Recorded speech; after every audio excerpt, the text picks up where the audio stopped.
Hi everyone, and thanks for attending the ISMTE 2021 global event and for joining us for this session. What's the impact? Changes to the impact factor calculation. I'm Belinda Neal, the editorial manager of the journal Pathology, which is the journal of the Royal College of Pathologists of Australasia. I volunteer with ISMTE on the Asia Pacific Advisory Council. There are attendees from many locations and time zones joining us for this event, so please let us know in the chat where in the world you're joining us from. So we're going to hold questions until after the presentations have finished, but feel free to submit your questions at any time during the presentation using the Q&A field on the right. You can indicate which presenter you're asking by typing an @ before the presenter's name, and be sure to upvote questions from other attendees that you find interesting. We'll make every effort to answer as many questions as possible at the end of the session.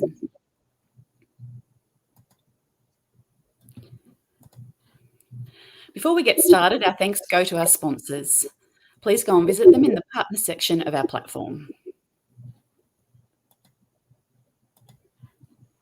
In this session, we're delighted to have two presenters with us, Dr. Sanjay Chotamal and Dr. Prashant Kalmat, both of whom have agreed to share their thoughts and insights into the recent changes to the calculation of the journal impact factor.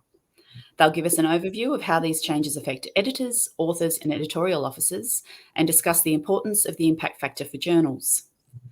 Please note that there's also a later session in this global event titled Putting the Journal Impact Factor into Perspective, where Marie McVeigh from Clarivate will discuss these changes, along with Nan Eckert from the American Society of Plant Biologists.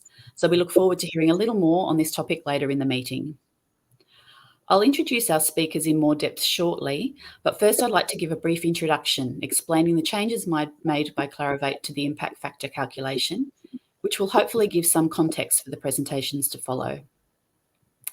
The journal citation reports are published annually by data company Clarivate and previously Thomson Reuters. They are derived from all cited references in the 6 indexes comprising the Web of Science core collection, and the coverage in these indexes has been curated for over 50 years. The journal impact factor is an important part of these detailed reports of journal performance and has traditionally been given the most attention. It has been used over the years by university libraries, academics, authors, publishers, and editors as a quick and comparable measure of a journal's worth and the impact of a journal within its discipline. Journals understandably strive for a better impact factor to attract authors, and authors endeavour to publish their articles in journals with a high impact factor. In Web of Science, content is sorted according to the publication date of the version of record, which includes early access content, whereas the journal citation reports have focused on the final volume and issue of publication in their data. This has resulted in a widening gap when comparing JCR and Web of Science calculations. In recent years, Clarivate has been expanding the indexing of early access content to try and reduce this difference in calculation. The journal citation reports in 2020 saw a transition year in which cited references to early access content were included as part of the impact factor numerator, but not the denominator. For many journals, this resulted in a sudden increase in their 2020 impact factor, and in some cases, this was higher than expected. Different journals will have been affected to a greater or lesser extent, depending on how much early access content they publish, the lag time between online and print publication, and how their publishers have negotiated their version of record, for example, the date the article appears in preprint form or the date the article is finalised, including proof corrections. Clarivate say the leap in impact factor in 2020 will be corrected, and the ability of editors to manipulate the impact factors will be reduced, following the next change, which will come into effect in the 2021 JCR, when early access content will be included for both the numerator and denominator. They anticipate that the journal impact factor figures will stabilise thereafter.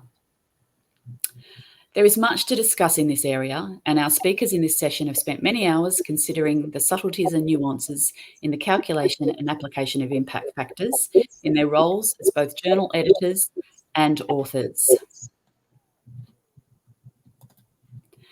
Our first presenter today is Associate Professor Sanjay Chotamal, Provost's Chair in Molecular Medicine at Nanyang Technological University, Singapore, Principal Investigator in the Translational Respiratory Research Laboratory, Lee Kong Chan School of Medicine, Singapore, and Honorary Senior Clinical Lecturer, Imperial College London. Dr. Chottomal graduated from the Royal College of Surgeons in Ireland and trained as a clinician scientist in respiratory and critical care medicine. He attained membership of the Royal College of Physicians of Ireland and the United Kingdom. He has received many research awards and medals and is a member of a number of societies and working groups. He has published more than 130 papers, including in high-impact publications such as the New England Journal of Medicine, Nature Medicine, and the American Journal of Respiratory and Critical Care Medicine. He has been an editor for over 10 leading journals in the field of respiratory medicine in the past decade, including the American Journal of Respiratory and Critical Care Medicine, European Respiratory Journal, and Respirology. Over to you, Sanjay.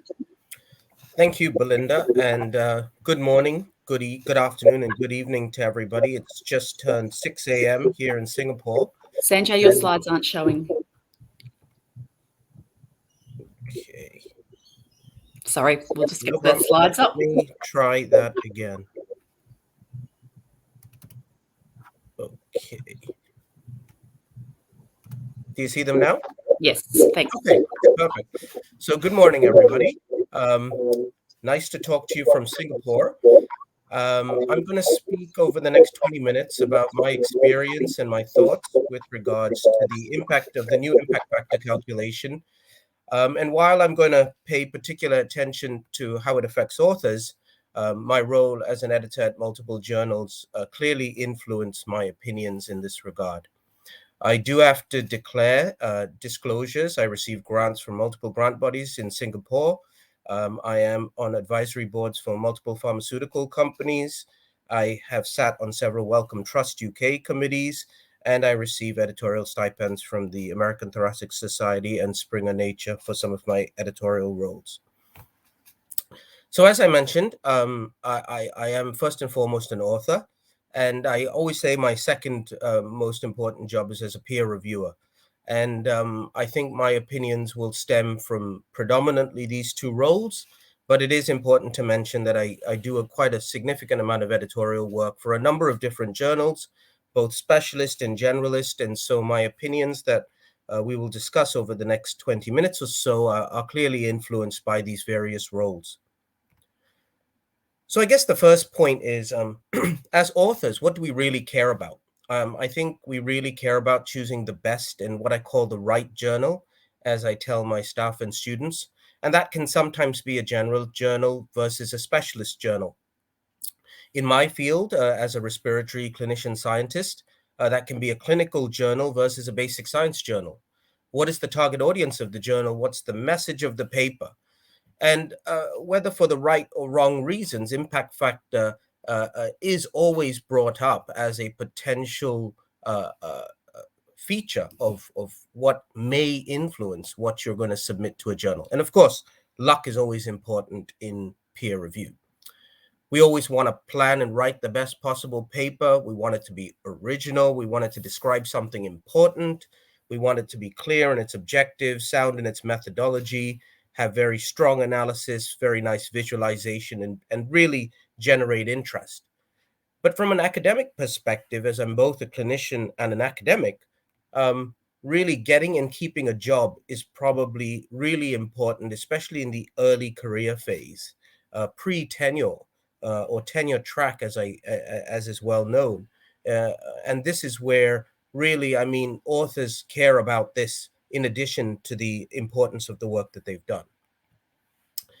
So that comes to the real question of what the organizers asked me to talk about. So how does this new impact factor calculation affect authors? Will it influence what and where we publish? And so to address this, we need to understand what the new impact factor is and how the calculation has changed. And I think Belinda has outlined that superbly in her opening statement. Why it would and potentially should it influence authors is an important question that I want to discuss. What we're likely to see in the short versus long term from these changes, because I think that's quite different. And then what is the true definition of impact from an author's perspective? So why it would and potentially should this impact factor metric influence authors? Well, I think first and foremost, it's an established and recognizable metric.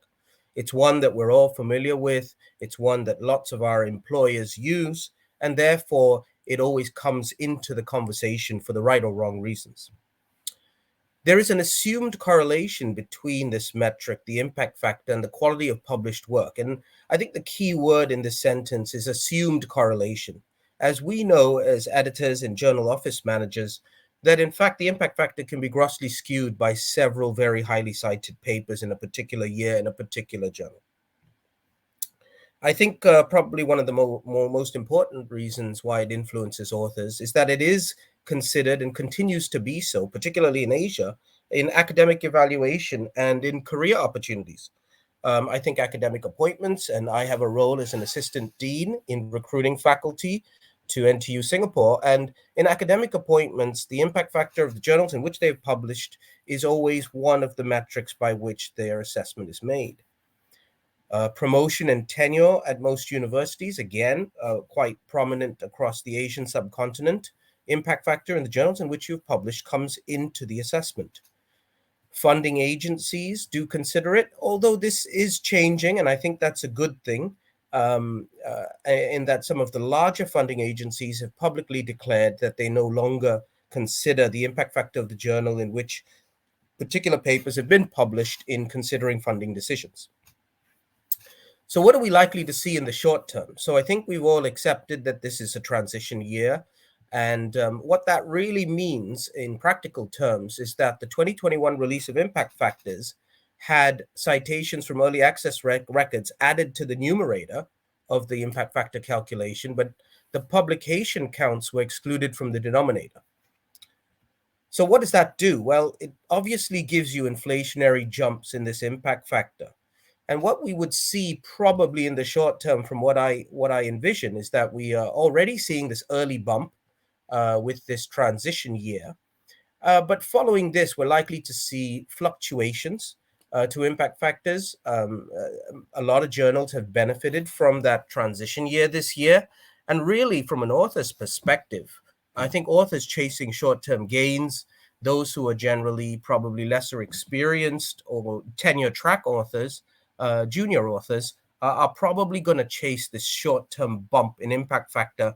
And so I think journals that have benefited from this are probably going to see a quite marked increase in the number of submissions.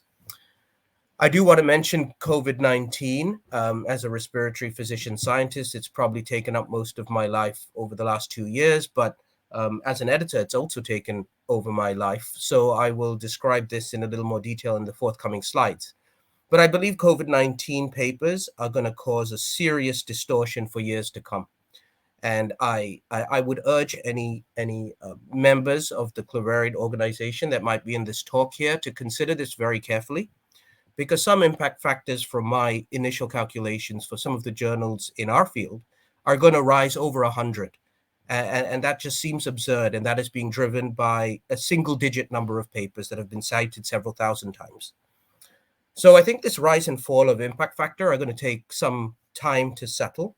But really, I think it's going to have little effect on a journal's overall reputation, particularly those who are established or in specialist discipline niche fields. So while we're going to see this uncertain short-term change, which I think is going to be heavily influenced by COVID, particularly in the medical literature, I think over time that will settle. So while there may be some impact, I don't think this impact is going to be sustained, but we're in for a bit of a rocky road, I think, for the next couple of years. So I do want to make a point about the COVID-19 literature and how I think that's going to distort impact factors. So I've not only lived at the clinical front line of COVID, but I've lived at the editorial front line. And together with colleagues at the American Thoracic Society and the American Thoracic Society journals, we put out this editorial to document our experiences somewhat early on in the pandemic. So I think the priority as editors is to put safety first. Everything that's published out in the literature needs to be correct and safe. But I think I've summarized here 5 major kind of challenges that occurred during this editorial challenge to deal with COVID papers. So I think the sheer number of daily submissions just went through the roof, and it was incredibly difficult to manage. I think the papers had to be assessed in terms of a dynamically changing evidence base. And when I say dynamically changing, I don't even mean by week, I mean by day. I think most of the reviewers that we wanted to reach out to in order to assess this work are frontline workers themselves. And that made peer review at a high quality and with time commitment particularly difficult. I think preprint service has been a major shift, and that has been accelerated by COVID. And I'm going to discuss that in a couple of slides further on in the presentation. But I think one of the other challenges is several papers, sometimes addressing exactly the same topic, was submitted to several journals, not necessarily from the same authors, but with the same key findings.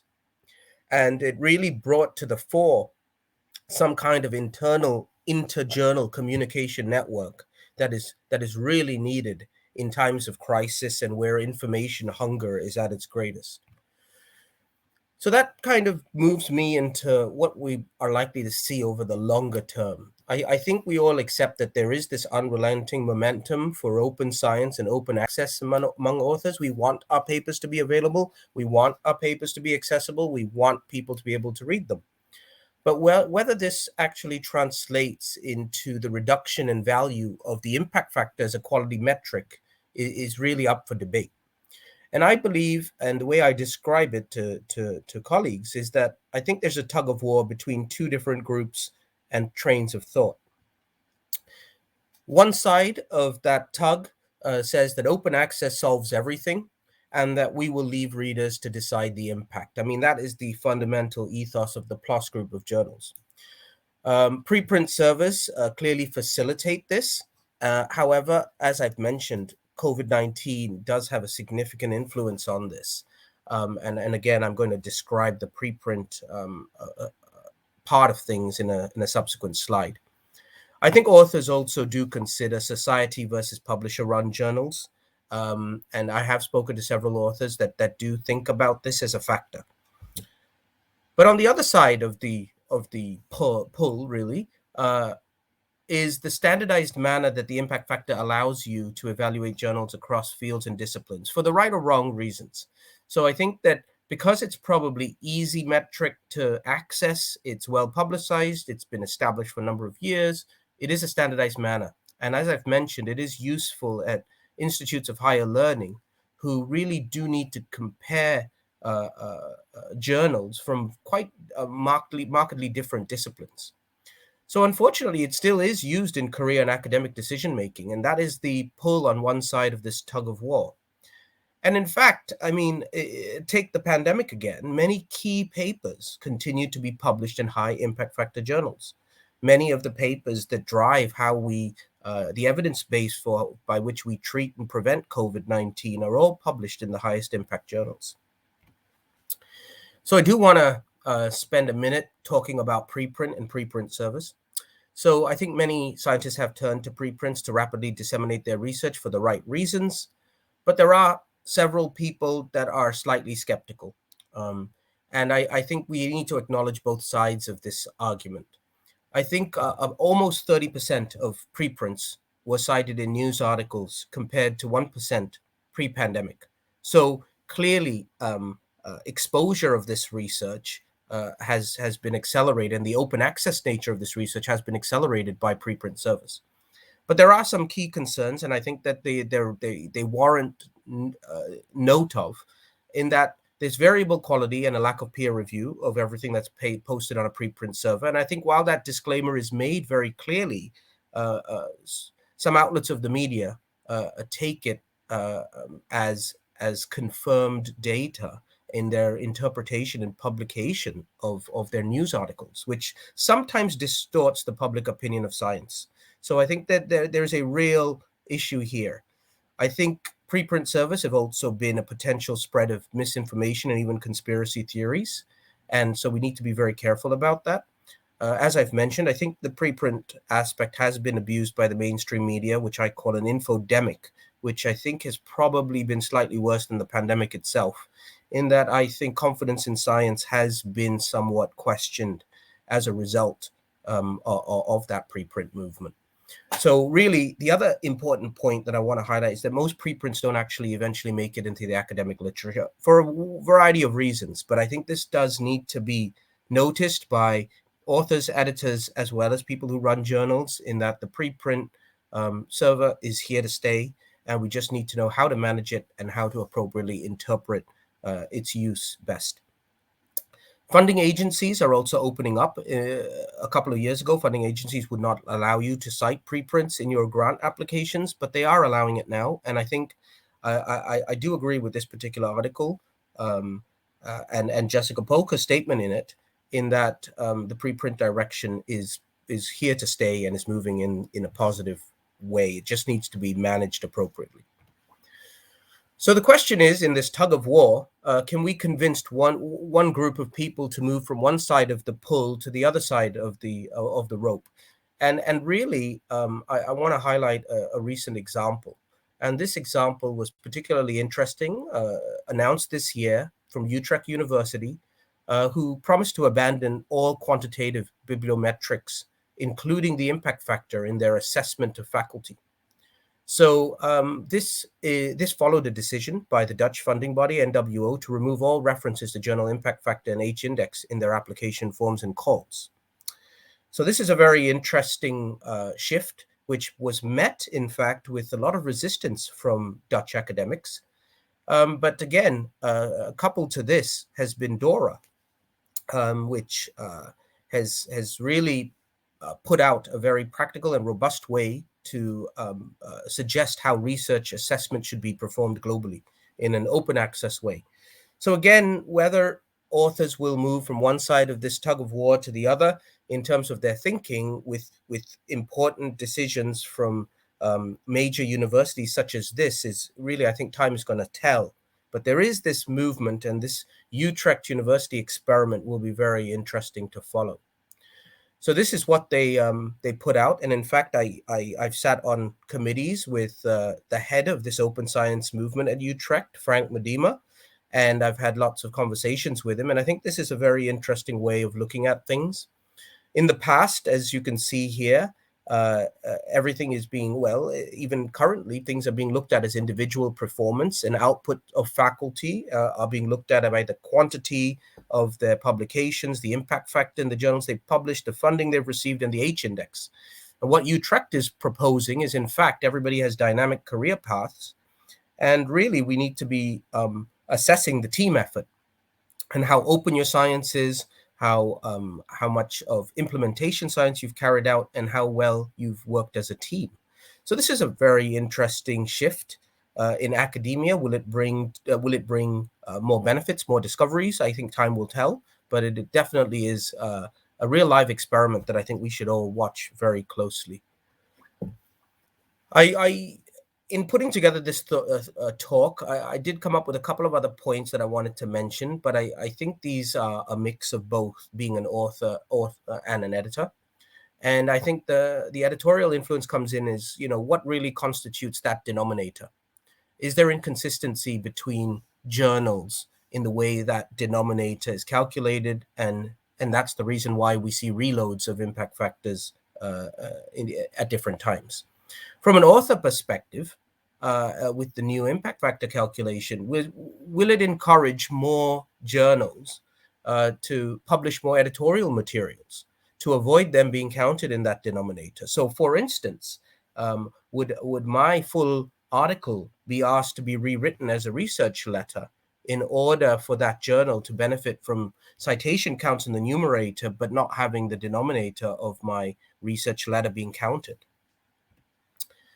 I think the 2-year window by which the impact factor is calculated is a debatable one. It clearly favors science in the fast lane, and it will favor this early online publication. So some fields are going to benefit more than others. I mean, peak citation period clearly varies between fields. Physiology is 10 years, medicine's 5 to 6 years. So really, science in the fast lane will benefit from the impact factor as a metric generally. I think there are other metrics that are available to overcome the shortfalls of the impact factor, but I think generally most authors will agree, as well as most institutes of higher learning, is that they're generally confusing and not really used in practice. So I think the impact factor then becomes the default metric that one usually refers back to. I do think there are good things about this new impact factor calculation. I think it does potentially solve journal lags between early online publication and final versions of releases. However, again, from an author's perspective, the question will be, will some journals hold release of my paper to level out their own citations? So will that game be played with the new way that the impact factor is being calculated? And I think that's a very real question. And so to wrap up in the next the final few minutes, really, I think we come back to, when we're talking about the impact factor, what is impact, and what is impact to an author, what is impact to an institution? And I think impact is much more than a simple statistic. Authors want inclusivity, trust, recognition, and ultimately the right academic community for their work. And there are multiple factors that we consider, well, at least I consider, when I submit my work to a peer-reviewed journal for publication. I think we have to accept that there's going to be no single citation tool or metric that can assess all aspects of impact. And I think there are alternative metrics that have come from outside academia that have started to gain traction, which are particularly interesting, such as social impact of your work through Altmetric, which takes into account article views, downloads, social media mentions, and whether this should come into the assessment and whether a piece of work is impactful. People talking about work means it has impact. I think in my own field of medicine, I think clinical impact is important, and whether your work results into changes in guidelines or clinical practice. And I mean, ultimately, I'm always interested in if my work has reached the right audience. And in my final slide, I wanted to put this recent paper up published by PLOS ONE by Bradshaw and colleagues, which I think is particularly interesting, where they asked the question about whether novel and fairer metrics are in fact needed. And they propose one that accounts for disciplines, gender, and even career stage, because a lot of our metrics do not account for these differences. And really then are academics being assessed fairly, and are authors being asked to make decisions which are really out of their own control. So I just wanted to put this up as an idea and to start the discussion going about whether alternative metrics that account for some of these other factors should be considered. And I'm going to stop there. Thank my whole team in Singapore, and thank the organizers for inviting me to speak today.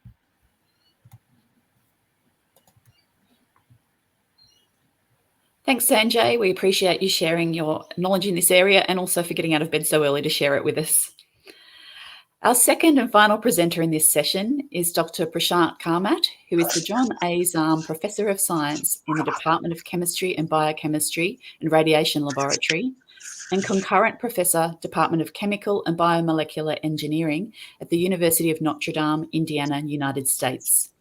He earned his doctoral degree in physical chemistry from Bombay University and undertook his postdoctoral research at Boston University and the University of Texas at Austin. He joined Notre Dame in 1983. He has published more than 450 peer-reviewed journal papers, review articles, and book chapters. These publications have been widely cited in the scientific community, and he's been listed among the world's most cited researchers by Clarivate since 2014.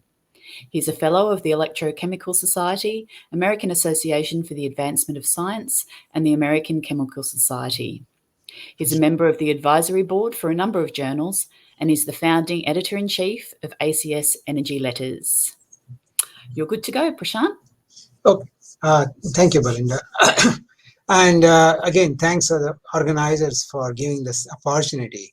And when I was presenting this citation analysis beyond the impact factor, so I'm going to talk to you. Sanjay talked more about impact factor, and I'm going to give you some idea what else you can learn and from the citation analysis. And that's what, as an editor and as an author, I always look for in these things.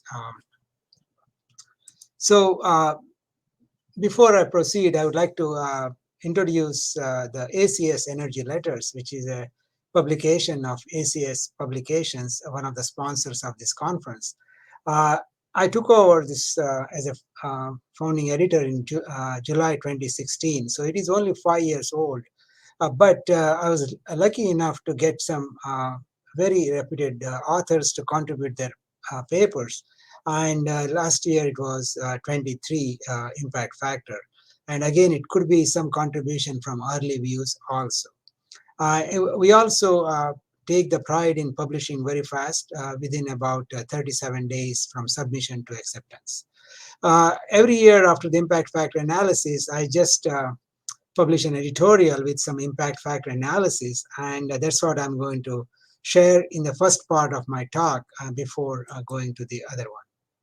One of the things you always hear is about impact factor, but there are also other metrics that one can compare. As we know, the impact factor is for the previous 2 years articles, which excludes editorial matter, but it counts all the citations in 2020, and you get this ratio to get this 23.1 for this is ACS energy letters. In the first part, I'll be giving only ACS energy letters as an example. There is also a new parameter or new matrix was introduced last year called journal citation indicator. Because different disciplines sort of give different impact, one needs to put together a comparison within a discipline. In order to accommodate that request, they came out with what they call journal citation indicator, which essentially tells that if your number is 1, that means your performance is average. So anything higher than 1 is considered in a top tier, and below 1 is a bottom tier in that particular discipline. So this number varies from discipline to discipline for comparison purpose. Another one is immediacy index, where you take the impact on the same year for the articles. On the other hand, Scopus came out with what they call site score, and unlike Clarivate, they include all articles, editorial matter as well as the peer-reviewed articles, and they go for 4 years. In fact, last year they moved from 3 years to 4 years, 17 to 20, and all citations in 2020. And you can see here there is a different number compared to the general impact factor. Again, that comes from these different aspects. And in fact, some of the journals which have a very high editorial content has a reverse trend. Their impact factor is high, but site scores is low. So this is an interesting fact to note. Another one to note is only 10% of the papers bring in most of the citations. And you can see from the slide, this is again for ACS energy letters. And if you click on this impact factor of the JCR, it gives you the breakdown of the citations of articles, that how many articles got, say, 11 citations, or how many got more than 50 citations. And here you can see here the 10% drives most of the citations. And then the best one to look into is the median. So the median tells you where the 50 percentile lands in the journal. That means how many papers more than 50% and how many papers less than 50%. And you can see here that gets significantly lower. Another interesting part is the perspectives reviews drive more citations in this one.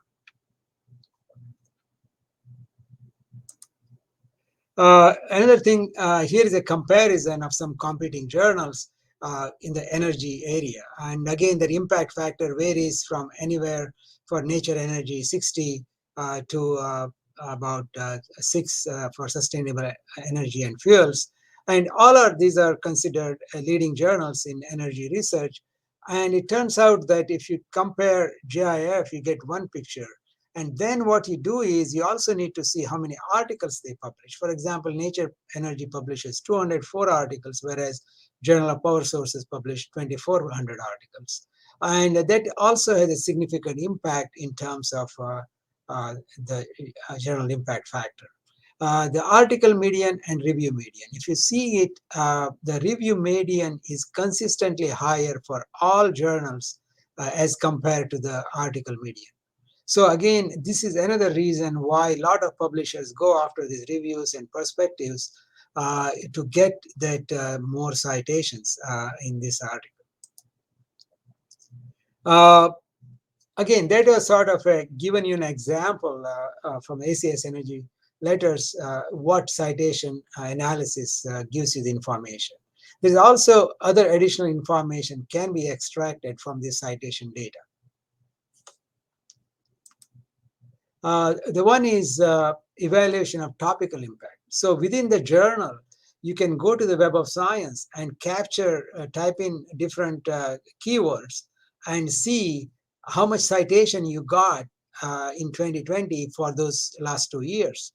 And again, the number of papers in each subtopics changes, but it gives you an idea which is sort of an emerging trend. Or which is compared, and you can compare it to the previous years. You can compare between the journals, whether some journals are publishing more in certain areas and how to, especially in competing areas. So you can gather a lot of information based on this citation analysis. And again, this is sort of a, from the journal perspective and editor perspective, it helps a lot to grow further into the area in the coming. Another thing which I also find very interesting is where do the citation come from? So we always get a collective number from the Web of Science, and but if you go and analyze your citations or analyze the articles, you can get it. For example, when you summarize this one, you get the total number of articles. This is for, again, 2016 to 21.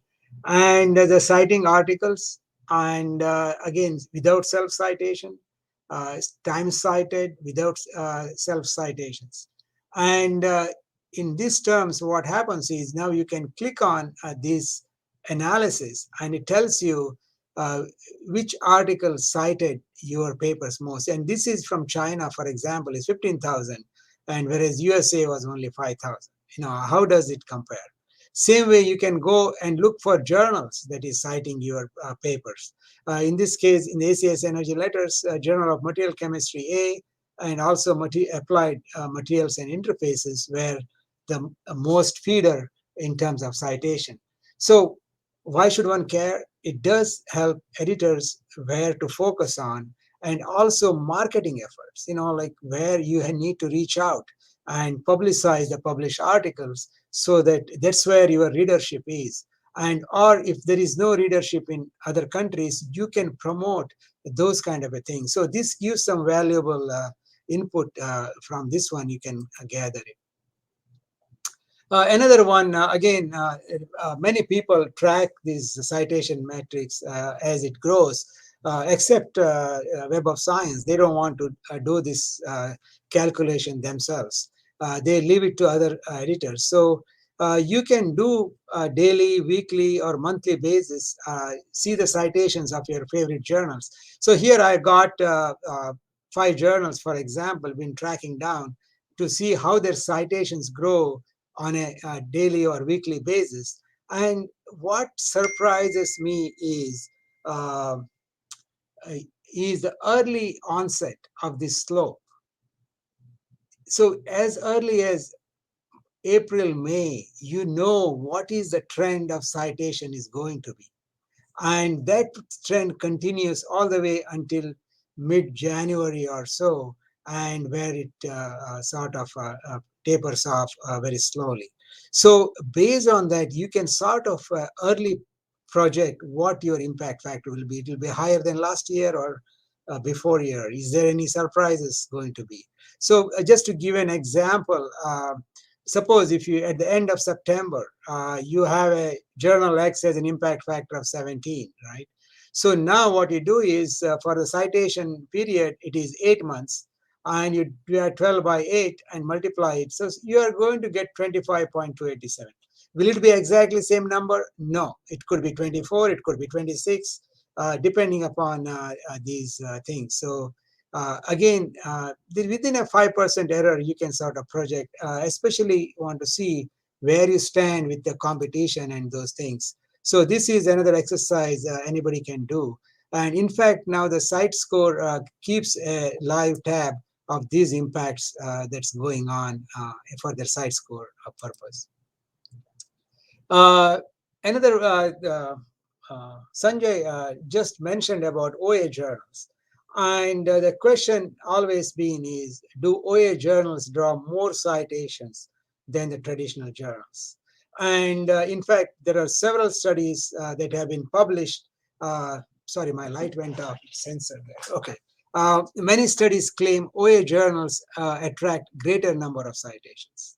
And in fact, there is a recently David Crotty in Scholarly Kitchen has warned that the studies that claim OA citation advantage are observational. They are not. They are just comparing between same journal, between OA and published articles are seeing. And he says that, for example, higher ice cream sales correlate with higher levels of murder. So these kind of things, one needs to be more careful in coming out to these conclusions. But again, it is obvious that free to read should draw more citations. So again, more readers means there will be more citations. But the fact that has happened is the growth is so much in OA journals, it has diluted this effect. In fact, if you look under journals with greater than 15 impact factor, are still dominated by subscription or hybrid type journals. I mean, hybrid means which publish both OA and subscription type journals. You may recall that there were several open access mega journals were introduced. In fact, in 2020, their number is more than 65,000. This is a large number. These are all open access journals. But if you see in the last few years, they're not made a big jump or any changes. In fact, some of them have seen a small decrease like PLOS, except last year they have done these ones. So this is something to keep in mind. Again, this might change in the next 2-3 years. Again, stay tuned. But this is what the current status is. Some shortcomings of the citations that Clarivate puts out, and again, Clarivate may disagree with this, but this is what I feel it. The citations used in the JIF calculations are obtained from the JCR and other multiple databases. And the only one I have access is WOS, Web of Science database. And often they don't correlate one-to-one. And we have to wait until the citations, they come out after the impact factor that comes out, which are included and which are not. Citations of retracted articles are also included in the JIF calculation. JIF does not reflect the impact of citation mentioned in public domain. These are also the impact, right? When it comes in news media, Wikipedia, patents, policy, social media, but that impact is not being seen. And again, one can go to Altmetric to get this impact and combine the both. Editorial matter is not included in the denominator. This point was talked about by, again, Sanjay. This is one of the biggest, to me, drawback, because it encourages a lot of editorial matter in the thing. Citations of early views are now included, although they are not formally indexed in an issue. Journal with high self-citations are the major benefiters.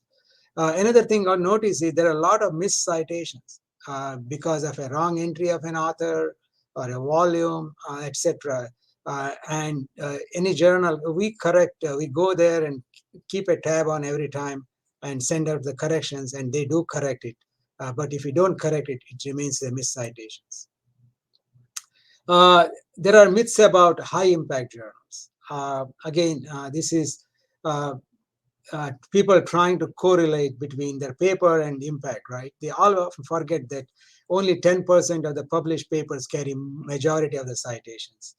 Greater than 60% of papers have impact lower than the journal impact factor. So this is worth noting, because people who brag about the high impact factor publication should go and see the impact of their own paper. Sometimes they are even uncited. 1 to 10% of the papers have zero citations. And another thing is breakthrough papers appear in all journals. This is another myth, right? Every paper in high impact journal represents a breakthrough. No, the breakthrough papers come in all different journals. Check the Nobel Prize citations. They are in all different journals. The higher the JIF, the greater the number of retractions. This is again is a published in Nature, which shows that the uh, higher the impact factor, the likelihood of retraction is more. And that's mainly because people scrutinize these papers much more heavily than low impact journals. So there is a good chance that it gets scrutinized very well. Uh, Again, another one is if I publish in a specialized journal, no one will read it. Not true. All journals carry highly cited papers. So again, publishing in the right journal will draw proper audience and good citations. Some unintentional consequences and publication of advanced issues to seek additional extended exposure of articles. And you can see here, there are already people have published 2022 issues and they have been indexed in WOS. Journals with more editorial content. Uh, Again, it favors that one. Journals may target articles in select popular subtopics because they can bring more citations. Encourages citation cartels. Again, this is a retraction watch has done seeing how people do it, and Web of Science again flags out these journals which sort of uh, pull together to increase their citations. Again, this is an editorial. If anybody's interested, we call Citation Mania: The Good, the Bad, and the Ugly. Why should one not equate journal impact factor to the quality or impact of a scientific paper? Again, uh, another editorial, it's an older editorial, journal impact factor and the real impact of your paper published earlier. Uncited papers that no one talks about. Again, everyone brags about when they publish in highly cited impact paper, but often you will find uncited papers. The author should go and see the reason behind it. One could be it's ahead of its time, and we call it as sleeping beauties. It's just a premature, and some of them they bloom after 5 years, 10 years, 15 years. Another one is the wrong journal. So if you publish in a wrong journal, you cannot get citations. Another one is the readability. If the research presented in such a way that the essence of research finding is too difficult to grasp, it is not likely to be read. Title and graphics is the first gateway and can draw the attention of any reader or citation. So one need to pay attention. And finally, it is one of a kind that no one cares.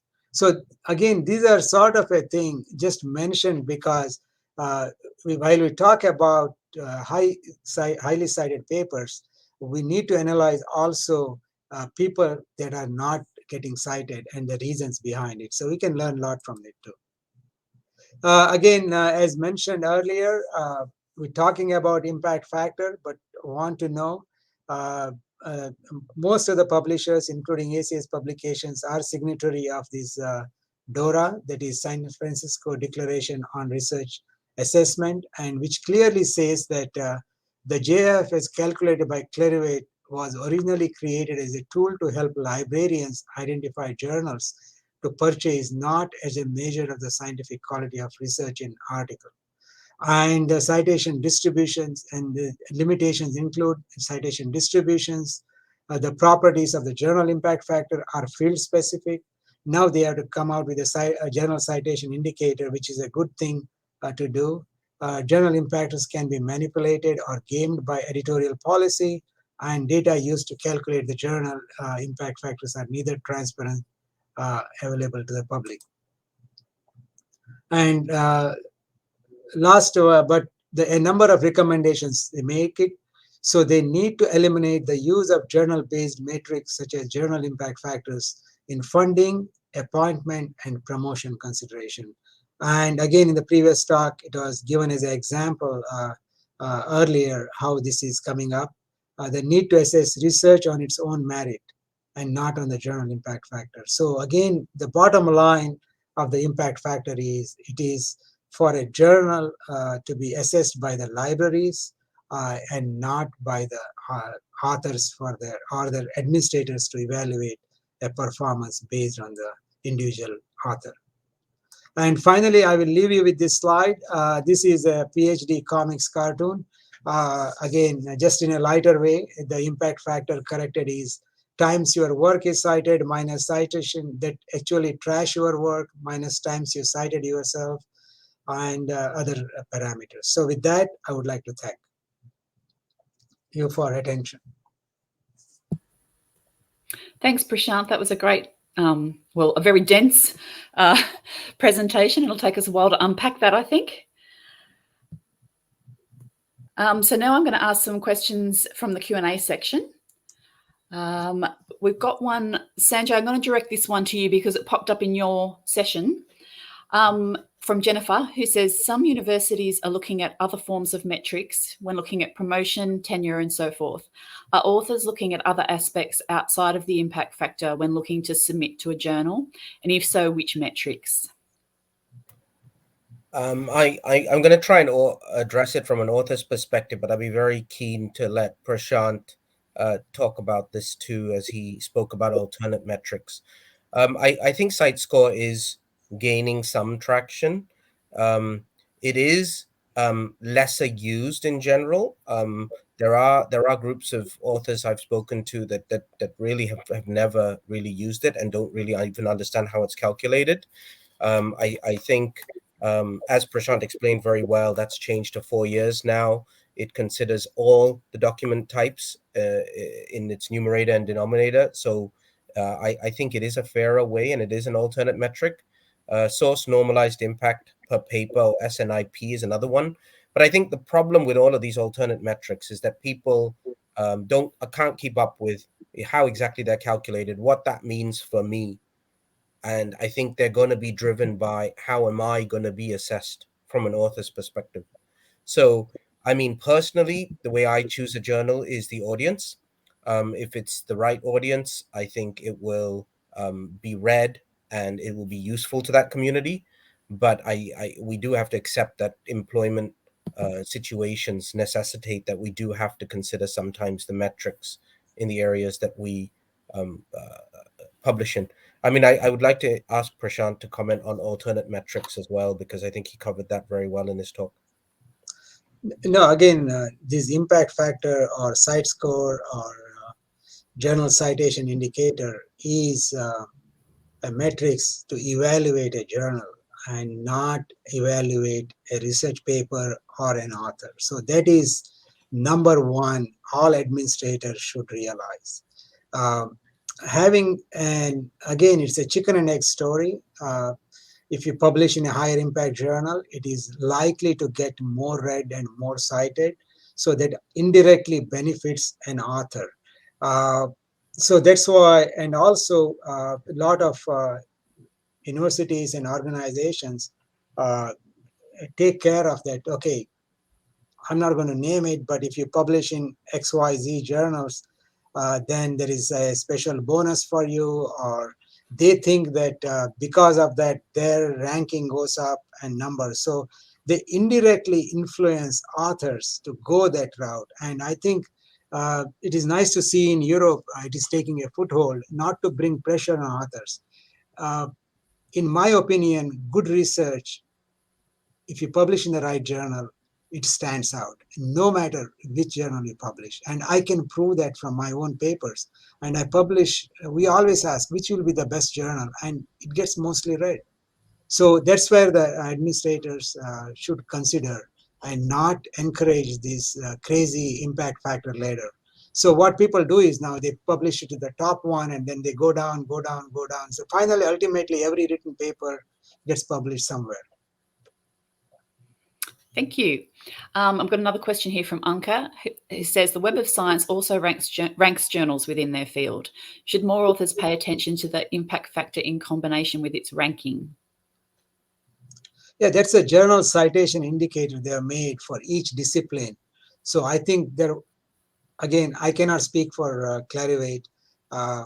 but it's my impression that that's what they want to convey is if you're in a XYZ discipline and if your journal citation indicator is say 2, it is above average. So it gives you a sort of a metric. So I think that is a better one than the current, just because, for example, some popular areas, like as mentioned, are they get a lot of citations and that field just goes up. And somewhere in physics uh, is people are very few people working in that area. They're high quality science, but not get cited as much as some other areas. For example, I'll give you a journal name. PhysRev Letters is one of the topmost journal in physics, and you cannot go with the impact factor of the journal. And some other journal, which I don't even read, has impact factor of 15, 18, which is just by happen to be it's in a popular area, and then a lot of people publish it and they cite each other, and that impact factor goes up.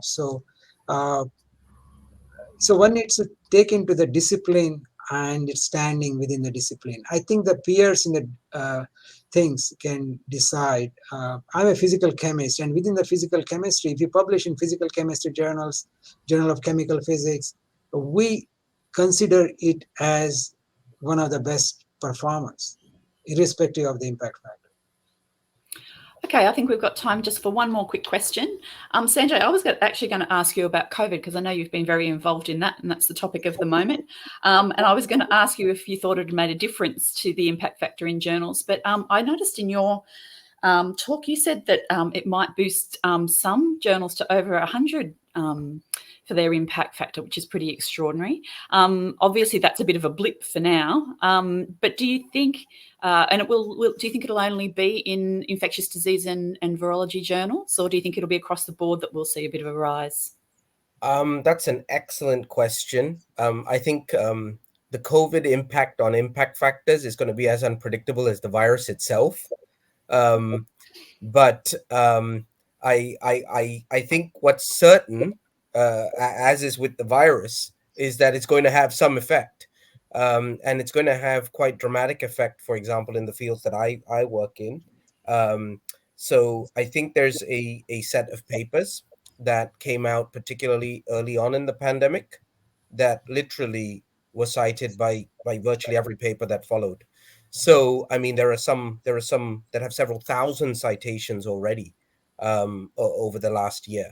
So that's going to clearly skew impact factors. And what we're probably going to see is we're going to see this very steep rise for a small number of journals. I expect that to happen across fields, but I think it's going to be particularly marked in the infectious disease and respiratory fields. We're going to see this probable very high steep curve, which will then come crashing back down to the ground after the 2-year window by which those citations are counted.